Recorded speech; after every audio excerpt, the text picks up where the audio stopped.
La personne sans abri est devenue invisible. Quand on la voit, il faut faire quelque chose et tout le monde devrait œuvrer dans ce changement de mentalité pour faire qu'un jour, ce soit inadmissible et que chaque personne qui marche en rue et qui voit qu'il y a un sans-abri se dise « ce n'est pas possible ». Sortir les gens de la rue, s'assurer que tout le monde a un toit, c'est vraiment pas une utopie. Enfin, les chiffres le prouvent, on peut trouver ces logements. Les logements vides à Bruxelles, il y en a plein. Des terrains comme ici, il y en a plein. Maintenant, il faut pouvoir être derrière et faire bouger ces choses, faire bouger les politiques et les citoyens dans ce sens-là. L'habitat léger et modulaire, c'est un habitat qui peut être déplaçable, mais qui est aussi constitué d'éléments répétitifs pour des questions d'économie de coûts, mais aussi d'économie de matière. Elles sont quand même complètement isolées, à la fois en toiture, en plancher et en panneaux. C'est quand même un abri à l'abri du vent et c'est clairement déjà quelque chose de très très bien pour les sans-domicile qui en profitent aujourd'hui.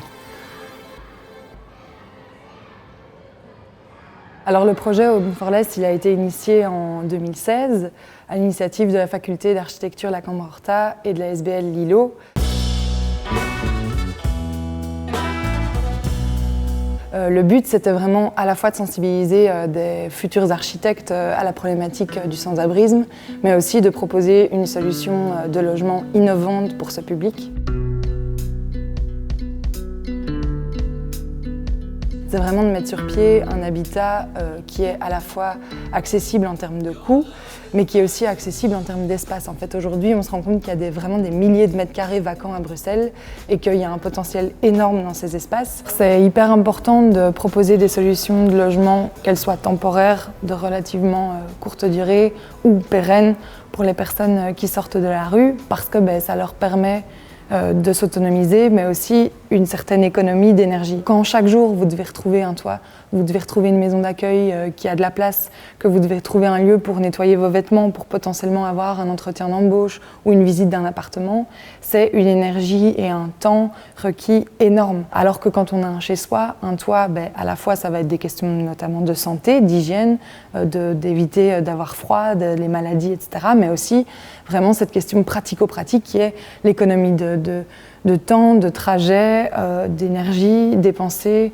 dans cette recherche quotidienne des ressources nécessaires à la vie et à la survie, quoi.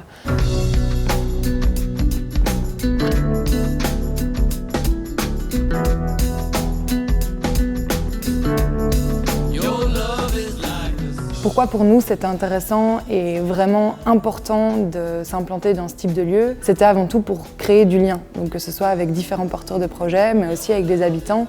Ici, ce bâtiment, c'est le Community Land Trust Brussels qui en est propriétaire.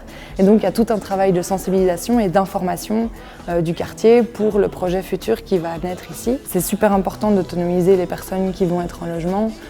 Et ça passe évidemment par les voisins, le quartier, les dynamiques qui se mettent en place autour de ce type de lieu.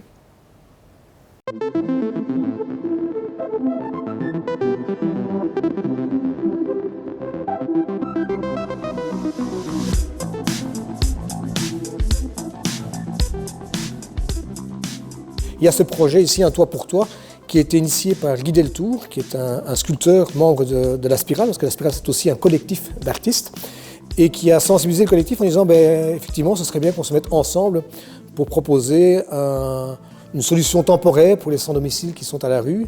Et donc est né le projet Un toit pour toi et on a construit effectivement de manière bénévole ces cabanes qu'on a mis aujourd'hui à disposition de 2 CPS, un CPS sur la commune de Boussu et un CPS sur la commune de Mons.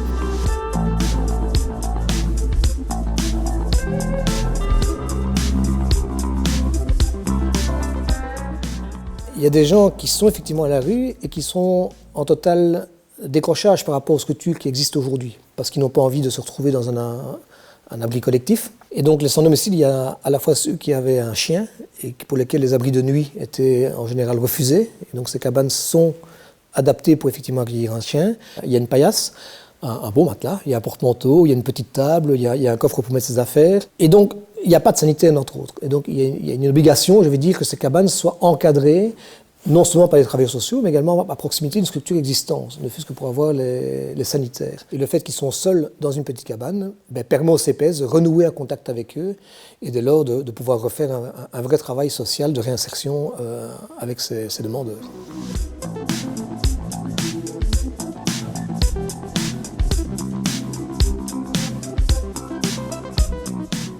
a quand même un résident qui a réussi à ne pas passer par la phase de la rue, donc il est resté dans les cabanes pendant presque 3 mois en attente d'un habitat offert par le CPS. Et donc le CPS effectivement s'est réjoui que cette cabane ait été une période de transit effectivement pour ce résident. Au niveau de la commune de Boussu, donc il y a 2 cabanes.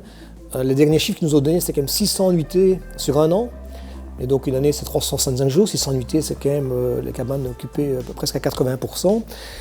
Et ils nous disent clairement qu'ils ont réussi, grâce aux cabanes, à raccrocher les personnes qui étaient en total décrochage.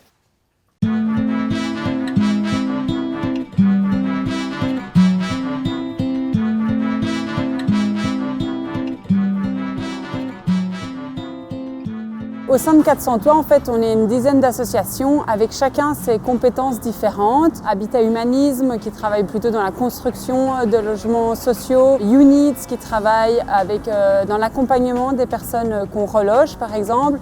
Infirmiers de rue aussi dans l'accompagnement. L'entraide de Saint-Gilles, Sohonet, enfin voilà, on est plein d'associations à vouloir travailler sur la thématique de la fin du sans-abrisme. L'idée de la campagne 400 Toits, c'est de reloger des personnes parmi les plus vulnérables pour éviter qu'on en arrive malheureusement à de tristes nouvelles, comme c'est le cas chaque année. On a par exemple le Moving Nest qui a été créé et financé par l'association Habitat Humanisme et ici le Wall Cube qui appartient à Infirmiers de rue. Dans un 26 mètres carrés, on a tout ce qu'il faut pour une personne pour vivre de manière indépendante. Ce sont des habitats qui sont faits avec des matériaux de qualité. Le Wall Cube par exemple qui est derrière moi, c'est un logement aussi qui est passif.